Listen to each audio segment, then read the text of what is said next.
ইব্রাহিম আলাইহিস সালাম ওনাকে মালাকুল মউত আজরাইল ওনার জান কবজ করার জন্য আসছে। তা আসার পরে আজরাইল জি বলছে, হে আল্লাহর নবী ইব্রাহিম, আমি আসছি আপনার জান কবজ করতে, আপনি যাবেন?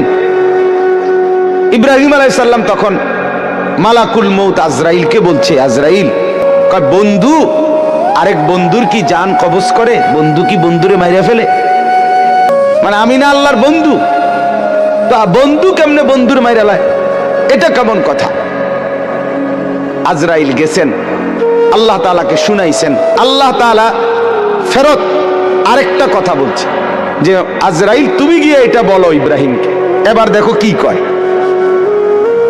আজরাইল আসছে, আয়েশা বলতেছে, আল্লাহ বলছে আপনাকে জবাবে, বন্ধু কি বন্ধুর সাক্ষাৎ পেতে চায় না?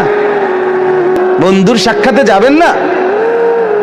ইব্রাহিম আলাইহিস সালাম সাথে সাথে বুঝে ফেলছে, হায়, এটা তো আসলে মৃত্যু না, এটা তো আমারে মেরে ফেলা না, এটা তো আমার রূহ কবজ না, বরং আমাকে তো আমার মাওলার সাথে মিলায়া দেওয়া।